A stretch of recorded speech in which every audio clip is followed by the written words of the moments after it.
Russia has a massive drone problem. In the last few months, dozens of drone strikes and mysterious explosions inside Russian territory suggest that Ukraine is growing more and more capable. But what do these tell us about where the war is headed and how it might end? Let's take a look at what some military experts around the world have to say. First, it's important to understand some context around the recent surge of drone strikes. Both Russia and Ukraine have been stocking up on drones since the invasion began. Russia has purchased thousands of so-called Shahed kamikaze drones from Iran, which it has used to launch attacks on Ukrainian infrastructure and power grids. But Ukraine has also received thousands of drones from foreign suppliers, which it began using to retaliate against Russia late last year. These include the deadly Turkish-produced Bayraktar TB2, which can fly up to 138 miles per hour, carry a 330-pound payload, and engage in intelligence, reconnaissance, and armed missions. Ukraine has also received hundreds of smaller, but still lethal Switchblade drones from the United States. Another kamikaze-style drone, Ukraine has received two varieties. One is the Switchblade 300, meant to hit smaller targets with a range of up to 6 miles. It weighs only about 5.5 pounds and can fly for up to 15 minutes. Meanwhile, the Switchblade 600 is intended for use against larger targets such as tanks or armored vehicles. It weighs about 50 pounds and can fly for up to 40 minutes with a range of 25 miles. A third variety are the little-known Phoenix Ghost drones, also supplied by the US, which are similar to Switchblades, but with enhanced targeting capabilities. Back in December, Pentagon spokesman John Kirby stated that we believe that this particular system would very nicely suit their needs, particularly in eastern Ukraine. It was developed for a set of requirements that very closely match what the Ukrainians need right now in Donbass. Finally, Ukraine has also been heavily utilizing the DJI Mavic 3, a small commercial drone which soldiers have used primarily for locating attacks from Russia and lack advanced capabilities. They can only fly a distance of fewer than 19 miles and can only fly for about 46 minutes. Collectively, all these drones have proven incredibly valuable to Ukrainian forces, allowing them to take the fight to Putin in unexpected ways. The latest examples of this are a series of attacks on Russia, which experts suggest are shaping operations. A standard part of modern military practice, these range from symbolic strikes to more significant attacks, all designed to keep an enemy off balance and confused, shaping their mindset before a major offensive. John Spencer, a former U.S. Army major who chairs urban warfare studies at the Modern War Institute at West Point, stated that they are Ukrainian gray zone operations that require Russia to expend resources, be that troops or information operations. They're like a magician's sleight of hand.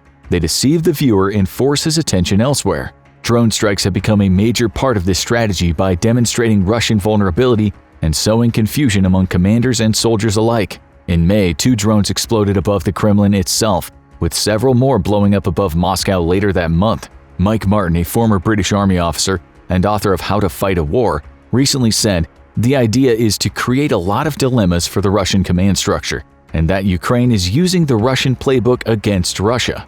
The first of these attempted drone attacks actually took place all the way back in December, when Russian air defenses shot down a Ukrainian drone over Engels Air Base, with the falling debris killing 3 soldiers. The base is located roughly 400 miles northeast of Ukraine's border and is home to Russian bombers which have carried out numerous attacks. This was an early indication that Ukraine had begun to pivot to drone warfare, allowing it to take the conflict back across Russia's border. The Ukrainian military did not officially admit to the attack, but Air Force spokesman Yuri Anat said the explosions were the result of what Russia was doing on Ukrainian soil. According to Russian media reports, there have been more than 60 of these suspected drone strikes during 2023, mostly in the Bryansk and Belgorod regions in Russia, near the northeastern border with Ukraine, as well as in Russian-annexed Crimea. The primary targets have been oil facilities, airfields, and energy infrastructure, all crucial to maintaining Putin's war machine. Layla Guest, an analyst at Sibylline Security Consultancy, told the BBC that Ukrainian forces will highly likely prioritize targeting oil refineries, as well as railway infrastructure and wider Russian logistics to cause maximum disruption as part of their strategy ahead of the impending counteroffensive. The attacks have also made it clear to Moscow that Ukraine now has the capabilities to strike deep inside Russia itself, potentially giving Putin and his top supporters pause. David Sensiati, editor of the noted aviationist blog noted that although Ukraine has not confirmed that its armed forces carried out the attacks on Moscow, "I think that the preemptive raids we've seen in the last year prove that Ukraine has the capability to launch long-range attacks of that kind from within Ukrainian territory." Across the same period, Ukraine has rapidly increased its production and acquisition of new drones to meet its soldiers' growing demand. Along with appeals to Western allies, Zelensky's government has relaxed import laws and scrapped taxes for drone parts and equipment. Previously, such rules meant that receiving parts like GPS modules or thermal cameras could take 15 days. At the same time, Ukraine also changed its tax code rules, so importers of drones do not pay import duty and VAT for drones and their components. The massive expansion of the drone program has been funded by a successful fundraising campaign called the Army of Drones, which has raised more than $108 million with the help of celebrity supporters like Star Wars' Mark Hamill. And the money isn't just going toward buying and building new drones for the war effort, but also on providing their operators with advanced training. Recently, reporters from the BBC were invited to one of the secretive training sessions for drone pilots. They described more than a dozen teams of pilots flying small drones across a field, searching for markers resembling military targets, all while an instructor gave them tips for staying hidden in the woods. The instructor, going only by the moniker Slava, said that drones are our eyes. We can see the occupier very well from the top, so we can adjust artillery and find and neutralize the enemy. And organizers from the Army of Drones campaign say they have built or purchased an extra 3,300 drones since the effort began last July. Some 400 people have even sent their own hobby drones to Ukrainian troops in the mail, and soon they're likely to have even more of them. Ukraine's Minister for Digital Transformation, Mikhailo Fedorov, has boasted of a Ukrainian drone called the R-18 that can fly from Kyiv to Moscow and back. Although Fedorov denied he was calling for drone strikes on Russia, he claimed that "we have defense forces who plan operations and our task is to do everything we can so that the country has enough UAVs for them to be used for all military purposes." So, what exactly are these military purposes? Well, it's pretty clear that one major goal is to keep Russia's war planners from getting too comfortable. Back in March, multiple drones making it past Russian air defenses led authorities to close the airspace around St. Petersburg, halting all departures and arrivals at the main airport, Pulkovo. While Ukrainian drone strikes on the Russian border regions of Bryansk and Belgorod were a regular occurrence in early 2023, this was the first attack which reflected a more ambitious effort, and it set many Russian supporters of the war on edge, making it clear that the violence triggered by their invasion is finally reaching Russia proper. Andrei Medvedev, a commentator with Russian state television who serves as a deputy speaker of Moscow's city legislature and runs a popular blog about the war, claimed that the strikes of exploding drones on targets behind our lines will be part of the coming offensive. Another former top military official, Viktor Alksnis, noted that the drone attacks marked the expansion of the conflict and criticized Putin for failing to deliver a stronger response. During May and June, the frequency and severity of these drone attacks increased yet again. Military analyst and retired U.S. Major General James Spider Marks told CNN that the drone strikes are hugely important for Ukraine's counteroffensive. He noted that until now, Russians in the border areas have had sanctuary where they can go back, they can refit, reorganize, rest, refuel, etc., so they're able to prepare for engagements. When you're in sanctuary, that gives you all the advantages, but when you have no ability to rest, no ability to refuel, and you're back there and being attacked, that reduces your ability to concentrate forces going forward. That goes for both material and psychological readiness, where Russian troops have already been lacking for the past year. So these are the deep fires which are essential to achieve that operational maneuver, added Marks. If the Ukrainians can continue to apply pressure across the border into the sanctuary areas where the Russian forces are, it will limit the number of Russian forces, and it will give an advantage to the Ukrainians to achieve that level of success. This is a critical step to keep Russia from holding the hundreds of miles of fortified trenches it has dug across eastern Ukraine, a vital element of the coming counterattack. If Ukrainian forces can use drones to halt the supply lines and reinforcements, it will allow room for their artillery, tanks, and infantry to press forward. As Marks put it, this is synchronization that we probably haven't seen at this level yet. There's a difference between tactical success and operational victories. You have to have the volume of forces to tie tactical victories together and achieve this penetration. Then you can hold on one side and reduce in that direction. If Ukraine follows this strategy, it suggests that the counteroffensive will use the drone strikes to cut a swath through Russian lines, potentially retaking large pieces of territory without air superiority. The increasingly frequent use of such tactics was highlighted again at the beginning of June, when drones struck 2 oil refineries in southern Russia, causing authorities to transfer more troops to several border areas in hopes of shoring up their defensive lines. As the Wall Street Journal reported, authorities in Russia's Krasnodar region said the Ilyinsky oil refinery was largely unaffected by a suspected drone attack, but a blaze at the Afipsky refinery engulfed over 1,000 square feet of territory, likely as the result of a drone, according to Regional Governor Veniamin Kondratyev. Then, at nearly the same time, a wave of drones struck residential buildings in Moscow, including several which hit the Rubliavka district, housing the city's political and business elite, and only miles from Putin's official Nova Ogaryova residence. While Putin and Russian Defense Minister Sergei Shoigu called the attacks terrorism against peaceful Russian citizens, Ukrainian officials dismissed such comparisons. Major General Kyrilo Budanov stated that all of those who have tried to frighten us dreaming that it would bring some kind of effect, you will regret it very soon.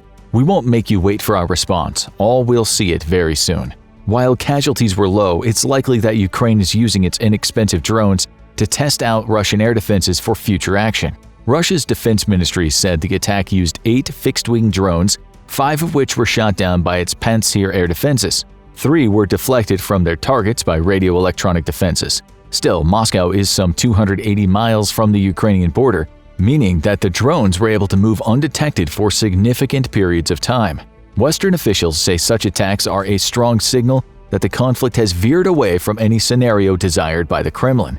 In a statement, the UK Defense Ministry noted that since the start of May 2023, Russia has increasingly ceded the initiative in the conflict and is reacting to Ukrainian action rather than actively progressing toward its own war aims. It's also becoming clear that the threat from Ukraine's drone attacks is really messing with Putin and his cronies.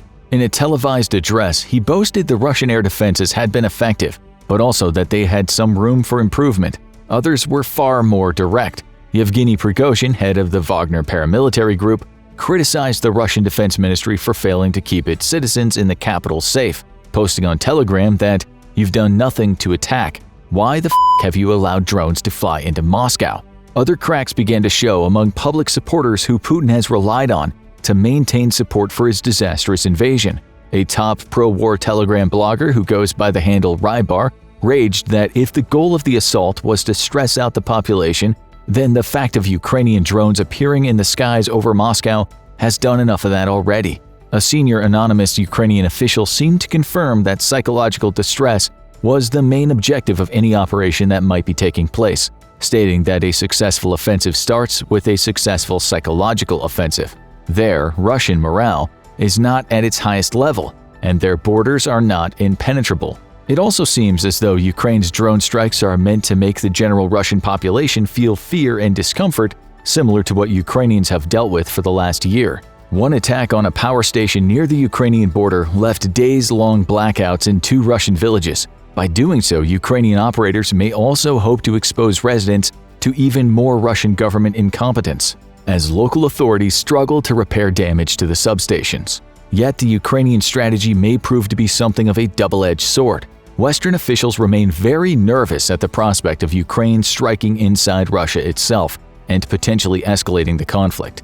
The U.S. has remained Ukraine's main benefactor, recently announcing another $300 million in military aid to Ukraine, including Patriot munitions and other air defense equipment, more artillery and tank shells, and other equipment including mine-clearing systems. That brings overall U.S. security assistance to more than $37.6 billion since the start of the invasion.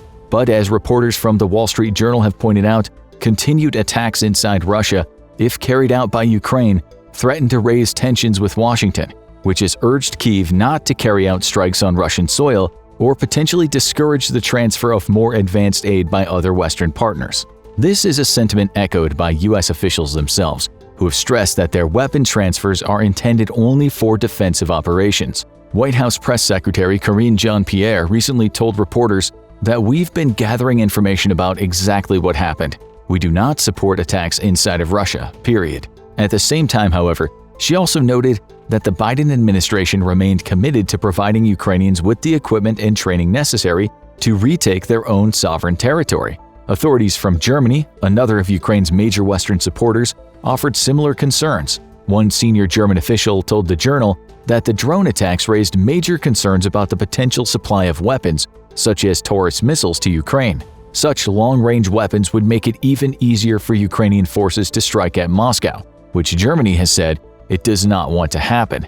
It's also possible that the escalating violence inside Russia's borders could change the calculus for the country's tacit supporters such as China, which has so far avoided sending any lethal aid to Putin. This means that Zelensky's government is left playing a delicate balancing act when it comes to drone strikes in Russian territory. Many officials likely see them as the best way to prime the battle space for a counteroffensive, but worry about going too far and losing the enormous international support they've enjoyed so far in the war. Their current solution, it appears, is twofold. They've so far avoided using the drones given by NATO countries, relying on independently obtained or built models. Similarly, top officials are apparently continuing to conduct the strikes while officially distancing themselves from any attribution.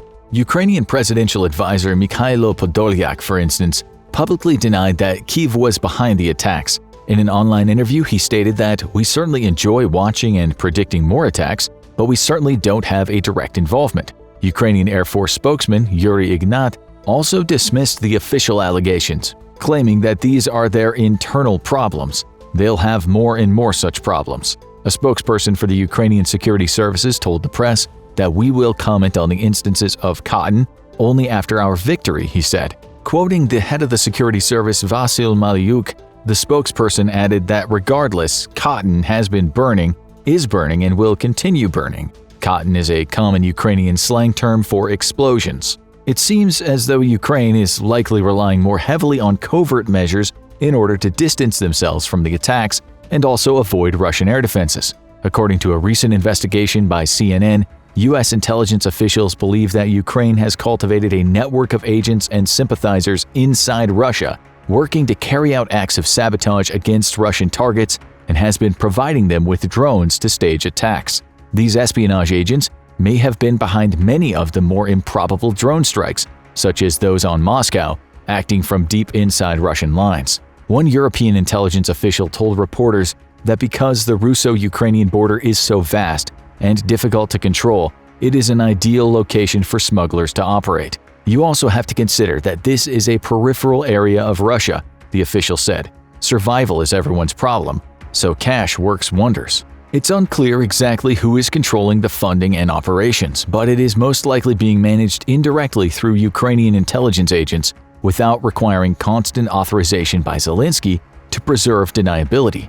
And these operations also appear to have been planned far in advance, as they build on the mysterious fires and explosions inside Russia over the last year, which have targeted oil and fuel depots, railways, military enlistment officers, warehouses, and pipelines. Now that the frequency is increasing, one U.S. intelligence official said, "The current push is a culmination of months of effort. There have been, for months now, a pretty consistent push by some in Ukraine to be more aggressive," the individual added. "And there has certainly been some willingness at senior levels. The challenge has always been their ability to do it." Leaked documents from several months ago seem to confirm this, as Zelensky suggested striking Russian deployment locations in Russia's Rostov Oblast using drones, since Ukraine lacked the long-range weapons to do so. Even so, despite the public hesitation by Western officials, in private many have struck a different tune.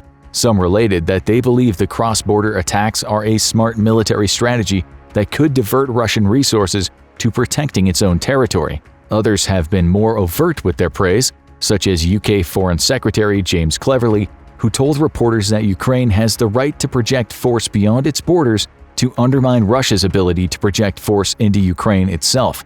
Legitimate military targets beyond its own borders are internationally recognized as being part of a nation's self-defense. We should recognize that. French Vice Admiral Nicolas Vaujour expressed similar thoughts, telling CNN that Ukraine's actions are not forbidden and that there is a war there and it could concern you, the Russian public, in the future. And so it's a good way for Ukrainians to address a message not only to Vladimir Putin, but to the Russian population. All things considered, it doesn't seem likely that Ukraine will stop its drone strikes on Russia anytime soon. as the strategy has forced Russian military planners to worry about their own necks for a change. But what do you think? Will the drone strikes allow Ukraine to mount a successful counteroffensive, or will the escalation lead to a decline in Western support? Let us know what you think in the comments below, and don't forget to subscribe for more military content and analysis.